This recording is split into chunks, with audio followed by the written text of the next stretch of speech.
अस्सलाम वालेकुम। उम्मीद है आप सब सेहत और ईमान की बेहतरीन हालत में होंगे। Welcome back to the channel subjective knowledge by Saba and I am your mentor Saba. जैसे कि हम अपने लास्ट लेक्चर में एनालिसिस ऑफ कंपाउंड और उसके स्टेप्स जो हैं वो देख चुके थे। उसके स्टेप्स में हमने उसके फर्स्ट 3 स्टेप देखे थे, जिसमें हमारे पास थे क्वालिटेटिव एनालिसिस, क्वांटिटेटिव एनालिसिस और कैलकुलेटिंग परसेंटेज ऑफ एलिमेंट।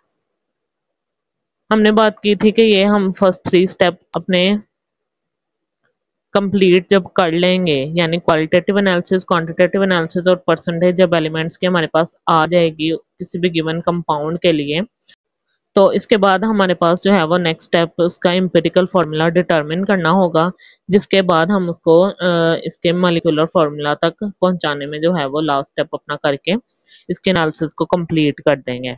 तो फर्स्ट 3 स्टेप्स जो हैं, जैसा कि वो हम पहले ही इनको देख चुके हैं, तो नेक्स्ट स्टेप पे जाने से पहले हमें यहाँ पर ज़रूरत है स्लाइड से इंट्रोडक्शन की, किसका, एम्पिरिकल फार्मूला का और मॉलिक्यूलर फार्मूला का।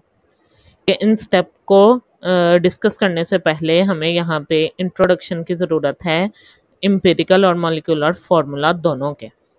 तो आइए देख लेते हैं हमारे पास ये हैं क्या, क्योंकि अगर हमें इनके बारे में नो हाउ होगी तभी हम इन स्टेप्स को जो है वो कंप्लीट करते हुए अपनी एनालिसिस ऑफ कंपाउंड कंप्लीट कर सकेंगे। तो ये हमारे पास फर्स्ट ऑफ ऑल देख लें एम्पिरिकल फार्मूला होता क्या है, इसकी डेफिनेशन देखें तो इसमें क्या आता है। Empirical formula is the simplest formula. पहली बात ये कि सिंपलेस्ट फार्मूला सबसे सिंपल फार्मूला होता है that gives small whole number ratio.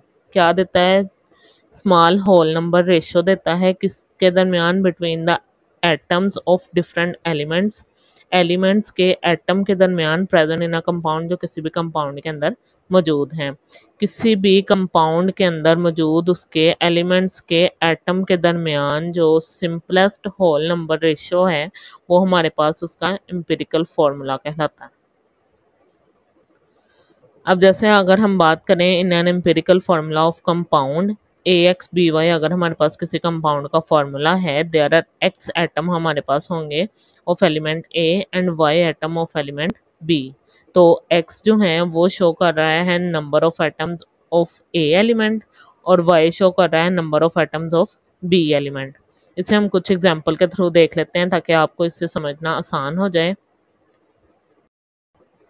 तो ये हमारे पास है empirical formula of glucose. Glucose का अगर जनरल फार्मूला हम देखें तो वो क्या होता है C6H12O6, जो कि हम तकरीबन 6th क्लास से पढ़ते आ रहे हैं कि ग्लूकोज का फार्मूला है C6H12O6, यानी 6 कार्बन के एटम, 12 हाइड्रोजन के एटम और 6 ही ऑक्सीजन के एटम। तो अगर हम इसके एम्पिरिकल फार्मूला की बात करें तो इन नंबर्स की अगर हम रेशो लें 6, 12 और 6 जो था हमारे पास कार्बन, हाइड्रोजन और ऑक्सीजन के लिए, तो इनकी जब रेशो ली 6, 12 और 6 की, तो ये हमारे पास रेशो क्या आई, 1:2:1। तो ये हमारे पास बन गया इसका फार्मूला CH2O। क्या अब हमारे पास एम्पिरिकल फार्मूला बन गया ग्लूकोज का CH2O। ये अब सिंपलेस्ट होल नंबर रेशो आ गई हमारे पास। तो यही सिंपलेस्ट होल नंबर रेशो हमारे पास इसका एम्पिरिकल फार्मूला है। तो ग्लूकोज का एम्पिरिकल फार्मूला हुआ, जो कि उसका अपना असल फार्मूला था C6H12O6, अब ये हो गया CH2O। इसी तरह अगर हम बात करें बेंजीन की, तो बेंजीन का हमारे पास फार्मूला होता है, यानी इसमें 6 कार्बन और 6 ही हाइड्रोजन वाला रिंग मौजूद होता है। तो ये हमारे पास फिर इसका एम्पिरिकल फार्मूला आया CH। क्योंकि 6 और 6 की रेशो के साथ 1, 1 आ गया, तो C और H सिंगल सिंगल जो है वो एटम हमारे पास आ गए। इसी तरह अगर हम बात करें आयनिक कंपाउंड्स की, तो आयनिक कंपाउंड है वो ओनली एम्पिरिकल फार्मूला, इनका सिर्फ और सिर्फ एम्पिरिकल फार्मूला होता है। आयनिक यानी positive negative partial, positive partial negative जो है वो चार्जेस वाले जब ये आयन मिलते हैं तो वो हमारे पास आयनिक कंपाउंड बनाते हैं। तो उन आयनिक कंपाउंड का एम्पिरिकल फार्मूला ही होता है, बट नो मॉलिक्यूलर फार्मूला, उनका कोई मॉलिक्यूलर फार्मूला नहीं होता, यानी कि वो सिंगल सिंगल एटम ही या डबल अगर हम कहें तो वो अपनी उसी रेशो में एक दूसरे के साथ स्ट्रक्चरली कंबाइन हुए होते हैं। जैसे अगर हम बात करें सोडियम क्लोराइड की, जो कॉमन सॉल्ट है हमारे पास NaCl, और पोटेशियम क्लोराइड की KCl, तो इनके मॉलिक्यूलर फार्मूला नहीं होते, सिर्फ और सिर्फ एम्पिरिकल फार्मूला होते हैं। इसी तरह कुछ हमारे पास और कंपाउंड्स हैं या मॉलिक्यूल्स हम अगर कहें तो ये methane CH4, ammonia NH3, water H2O और sugar C12H22O11 have same empirical and molecular formula. इनका एम्पिरिकल फार्मूला भी यही है और मोलिकुलर फार्मूला भी यही है, because they can not be simplified. ये अपनी स्मॉल होल नंबर रेशो में सिंप्लीफाइड नहीं हो पाते, तो इसलिए इनका एम्पिरिकल और मोलिकुलर फार्मूला सेम होता है। इस तरह डिफरेंट हमारे पास जो है वो मॉलिक्यूल्स और कंपाउंड्स हैं जिनके एम्पिरिकल और फार्मूला एक दूसरे से डिफर करते हैं। या हम नेक्स्ट जो है वो अपने स्टेप्स जब करेंगे या हम जो है वो किसी कंपाउंड की स्टडी करेंगे तो उसमें हमारे पास ये डिफरेंट आते जाएंगे और हम इससे जो है वो ऑब्जर्व करते जाएंगे। ये था एम्पिरिकल फार्मूला। आगे बात करें हम मॉलिक्यूलर फार्मूला की, तो molecular formula is the total number of atoms of different elements present in molecule of A compound. अब एक कंपाउंड के मॉलिक्यूल के अंदर जितने सारे एटम होंगे वो सारे टोटल जितने हैं जो एट अ टाइम प्रेजेंट हैं उनको कोई स्मॉल नंबर रेशो में नहीं करना, तो वो उसका क्या कहलाएगा, मॉलिक्यूलर फार्मूला। यानी जिस तरह मॉलिक्यूल के अंदर वो मौजूद हैं एज इट इज़ उसे जो है वो लिखना या बताना, तो वो उसके पास मॉलिक्यूलर फार्मूला हो जाएगा। It is based on actual molecule. यही बात हुई ना कि जो असल उस मॉलिक्यूल के अंदर मौजूद है सारा वही हो, तो ये एक्चुअल मॉलिक्यूल पे बेस करता है। जैसे मॉलिक्यूलर फार्मूला ऑफ ग्लूकोज हमारे पास हो जाएगा C6H12O6 और बेंजीन की बात करें तो C6H6। फिर आगे हम रिलेशनशिप देख लेते हैं मॉलिक्यूलर और एम्पिरिकल फार्मूला के दरमियान के किस तरह ये एक दूसरे के साथ रिलेट करते हैं।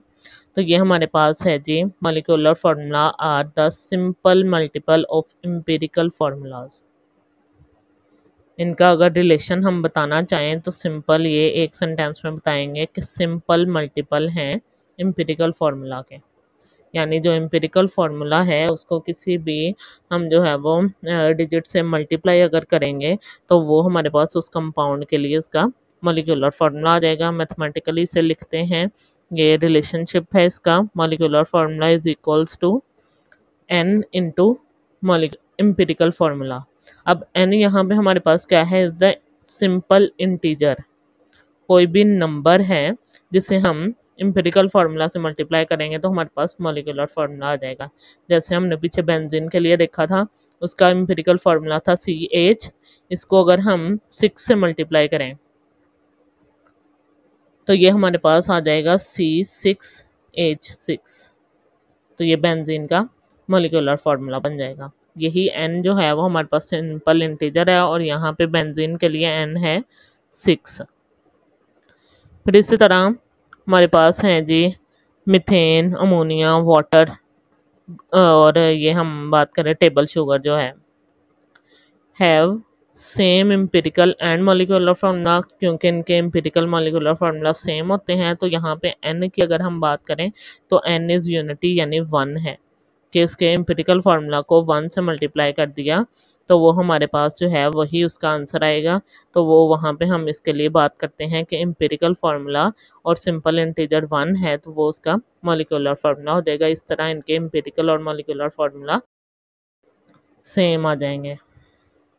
नेक्स्ट आ जाता है वैल्यू ऑफ n, जो हमने कहा था कि हमारे पास सिंपल इंटीजर है। अब इसकी वैल्यू हमारे पास कैसे आती है, हमने प्रीवियस अपने देखा था कि एम्पिरिकल फार्मूला अगर हमारे पास मौजूद हो तो सिंपल इंटीजर n से मल्टीप्लाई करने से हमारे पास उसका मॉलिक्यूलर फार्मूला आ जाता है। तो ये जो n की वैल्यू है वो हमारे पास कहाँ से आती है, तो वो हम देख लेते हैं। ये असल में क्या है, ratio of the molecular mass and empirical formula mass of a substance. उसका मॉलिक्यूलर मास और एम्पिरिकल फार्मूला मास किसी भी सब्सटेंस का हो तो उनकी रेशियो से हमारे पास ये n की वैल्यू आ जाती है। मॉलिक्यूलर मास जो कि हमारे पास उसके गिवन होगा divided by empirical formula mass, जो हमने उसका एम्पिरिकल फार्मूला डिटरमिन किया है। अब उस कंपाउंड में मौजूद जितने एलिमेंट्स हैं सबका हम मास जो है वो इसमें उसका सम लेंगे तो हमारे पास एम्पिरिकल फार्मूला मास आ जाएगा। तो ये था हमारे पास आज का लेक्चर जिसमें हमने मॉलिक्यूलर और एम्पिरिकल फार्मूलाज देखे और फिर उनके दरमियान में रिलेशनशिप क्या है जो कि एक दूसरे के साथ एन के थ्रू कनेक्टेड हैं। यानी एक हमें पता होगा एम्पिरिकल फार्मूला, जैसे फॉर एग्जांपल एम्पिरिकल फार्मूला पता होगा तो एन जो कि सिंपल इंटीजर है जिसको मॉलिक्यूलर मास और एम्पिरिकल फार्मूला मास की रेशियो से हम डिटरमिन कर सकते हैं, उसको एम्पिरिकल फार्मूला से मल्टीप्लाई करके हम किसी भी कंपाउंड का मॉलिक्यूलर फार्मूला डिटरमिन कर सकते हैं। तो ये हमारे पास आज का इनका रिलेशनशिप था जो मॉलिक्यूलर और एम्पिरिकल फार्मूला का एक दूसरे के साथ था। अब नेक्स्ट लेक्चर में इंशाल्लाह हम एम्पिरिकल फार्मूला को कैसे डिटरमिन करते हैं जो कि हमारे एनालिसिस ऑफ कंपाउंड का 4th स्टेप है, उसे कवर करेंगे। होप सो कि आज का लेक्चर आपके लिए बहुत ही बेनिफिशियल रहा होगा। दुआओं में याद रखिएगा। नेक्स्ट लेक्चर तक के लिए अल्लाह हाफिज़।